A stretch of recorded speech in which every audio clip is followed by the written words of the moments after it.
Hi guys, today is gonna be my 21st day of reading, and I realized that the book I'm reading has a genre as thriller. Yeah, it's gonna be a bit scary. But anyway, let's just figure out how scary it is. Chapter 2, Neighbors. In the middle of the night, Ella woke up. She lay there for a moment, looking at the blackness. She needed to go to the toilet. She looked at her watch. The number stone in the dark, 1:34 a.m. She tried to go back to sleep, but it was no use. She really needed to go to the toilet. She groaned softly. This was the worst part about staying in a caravan, having to walk to the toilet in the middle of the night. Sleepily, Ella sat up and pulled on her shoes and her go- gown. Dressing gown. Quietly, she went to the door, opened it, and stepped down. A new caravan had parked in the space next to theirs. The lights inside were on.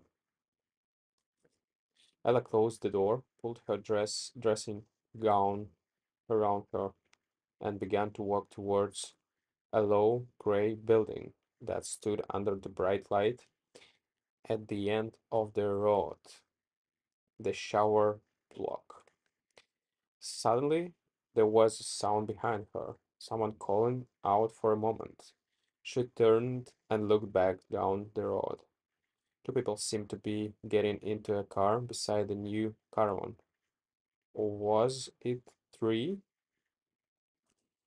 It was difficult to see in the dark. The car doors shut and then it was quiet again. Ella turned and hurried to the shower block. By the time she returned and car has gone. Hey, Ella, said her father coming to the caravan the next morning.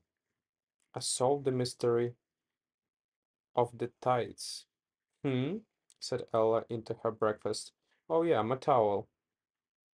Her father sat down at the table next to her. I was just taking to Barry in the office. He said that around here, the tides can rise up to 9 meters, and they come in really fast as you can walk. If you're swimming, you might have to run to get out of the water before it gets too deep. Wow, said Eddie, who was getting dressed at the other end of the caravan. Killer tides, cool. His father pointed a fork at him. So you two don't go swimming alone used to until we're used to the tides, okay? Okay, said Eddie. Ella? Asked her father. Ella nodded. She pushed her plate across the table and stood up. She noticed Eddie had something in his head, something green. She shouted. Mom, she shouted. He's doing it again. He's reading my diary. Di diary. Di diary. Alice's mother looked up for the sandwiches she was making. Eddie, she warned. I wasn't reading it, Eddie objected. It fell on the floor, Mom. I was picking it up. Oh, yes, said Ella, grabbing the book from him. I really believe you. Honestly, Mom, Eddie said. Then he sung in a whisper to Ella. Even the sea is against me. Shut up, said Ella. Are both of you ready? Interrupted their mother.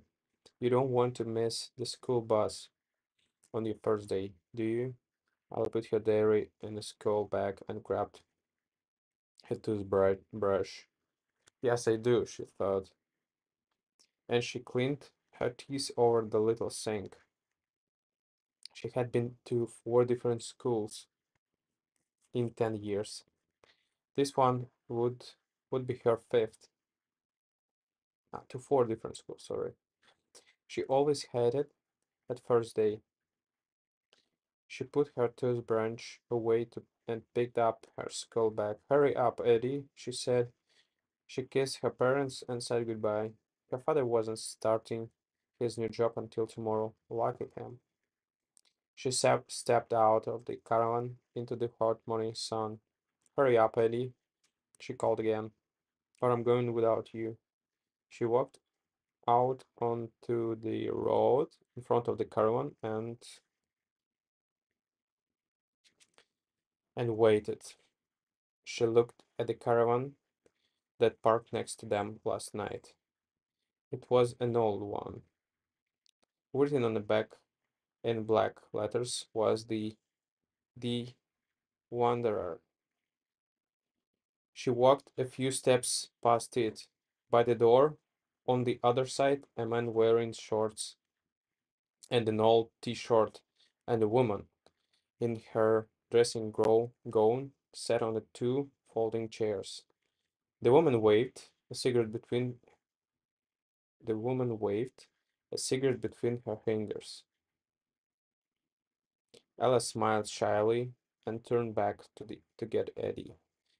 Then she noticed something shining in the dirt by the side of the road. She bent down to pick it up. It was a bracelet. Ella blew the red dust of it. It was made of pieces of silver twisted together. It was beautiful and quite unusual. Ella looked more closely at the way the silver was twist, and joined together. She knew immediately that the bracelet was handmade. She looked at the man and the woman still sitting on their chairs. Excuse me, she said. Does it belong to you? Does this belong to you? The man was reading a newspaper. He didn't look up. What is it, love? Said the woman, brushing back her blonde hair. Ash from her cigarette dropped onto her dressing gown. It's a bracelet, said Ella, out, holding it out to show them. It's handmade. No, it's not mine, love, said the woman. Never seen it before. Ella looked at the bracelet in her hand and wondered if the person who had been wearing it was the same person who had made it. Perhaps one of your visitors last night dropped it. The man lowered. One of your visitors. Okay. The man lowered his newspaper and looked at Ella. Slowly he smiled. We didn't have any visitors last night, love, he said. Oh, I thought you must have made a mistake. Oh, okay, sorry, said Ella. Then Eddie ran past. Come on, Ella, he shouted. You are going to miss the bus. Ella started to run too. She pushed the bracelet into her bag. Maybe she could find the owner later.